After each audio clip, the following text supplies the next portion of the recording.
Alternate के ऊपर था और ये सवाल मेरे भाई यहाँ पर करना था, बच्चों को यहाँ परेशानी हो जाती है सवाल में। कहा गया यदि पुरुष पहले दिन काम करता है तो एक पुरुष और एक महिला वैकल्पिक दिनों में काम करके 15 दिनों में पूरा कर सकती है, लेकिन यदि महिला पहले काम करती है तो इस तरीके से कार्य को इतने दिनों में खत्म होता है। यह काम एक आदमी अकेले कितने दिनों में करेगा?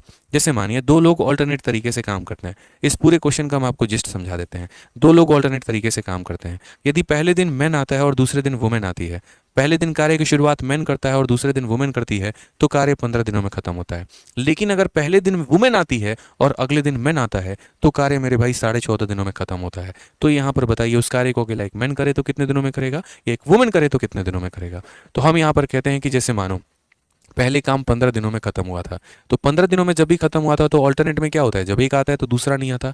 तो यहाँ पर क्या करेंगे मेरे भाई, तो आधा 15 में से एक कम कर दो 14, तो 14 कर को तो यहाँ पर हो जाएगा मैन का और यहाँ हो जाएगा वुमेन का। यानी 7 दिन मैन आएगा तो 7 दिन कौन आएगा, तो वुमेन आएगी। ऑल्टरनेट में आधा आधा दोनों करेंगे यार, यहाँ पे 7-7 दिन दोनों करेंगे। उसके बाद क्या होगा, 15वां दिन एक दिन वो कार्य की शुरुआत जो करेगा वही व्यक्ति आएगा। तो शुरुआत हमारा मैन ने किया है, इसी वजह से यहाँ पर मैन कितना आया है तो 8 दिन और वुमेन कितना आई है तो 7 दिन। इस बात को समझने की आवश्यकता है, इस वजह से हम आपको पूरा समझा रहे हैं, क्लैरिफाई कर रहे हैं कि कार्य 15 दिनों में कंप्लीट हुआ है तो एक कम कर लो 14 हो जाएगा। यानी 7 दिन मैन आया है तो 7 दिन वुमेन आई है। और उसके बाद बच जाता है अगला दिन, तो अगला दिन तो वही व्यक्ति आएगा जिसने कार्य की शुरुआत की है। तो कार्य की शुरुआत मेरे भाई किसने की है, तो कार्य की शुरुआत मैन ने की है, इसलिए यहाँ पर कौन आएगा, मैन। यानी मैन 8 डेज और वुमेन कितना डेज, 7 डेज। अब अगला वाला सिचुएशन का बात करते हैं।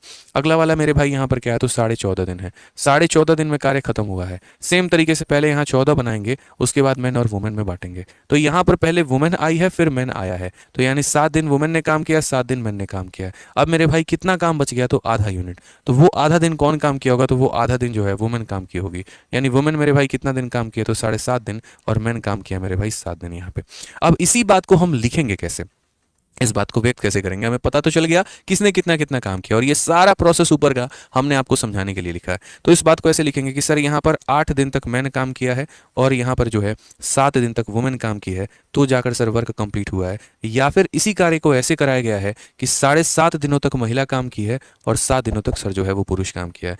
यही हमारा क्या है सर, तो यही हमारा टोटल वर्क है। हम ऐसे व्यक्त कर सकते हैं तोड़ के कि 8 दिन तक इसने काम किया तो 7 दिन इसने किया, या 7.5 दिन इसने किया तो इसने किया। इसके लिए मुझे ये सारा ऊपर का झोल हमें लिखने की आवश्यकता नहीं थी। हम डायरेक्ट इस पॉइंट पर, इस वर्चू पर पहुंच सकते थे और ये बात हमको समझा सकते थे। लेकिन हमने इसीलिए कहा चलो ठीक है बढ़िया से एक बार ऊपर का पॉइंट समझ लो ताकि तुम्हें प्रॉब्लम ना आए यहाँ पर, इसी वजह से हमने सारी बातें लिख दी भाई।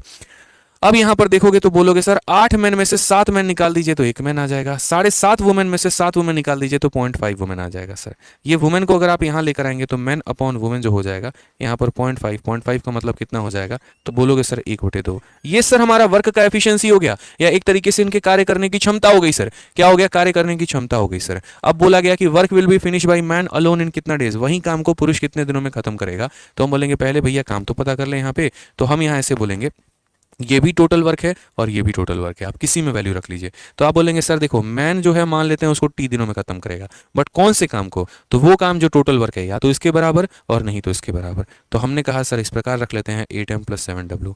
ठीक है, तो अगर हम बात करते हैं m की वैल्यू हमारी 1 है तो 1 × t कितना हो जाएगा, t हो जाएगा। m की वैल्यू 1 है तो ये 8 हो जाएगा, यहाँ पर ये हो जाएगा 7 × 2 हमारा 14, तो 14 और 8 कितना हो जाएगा 22। कौन सा ऑप्शन है, तो option number D for Devasena.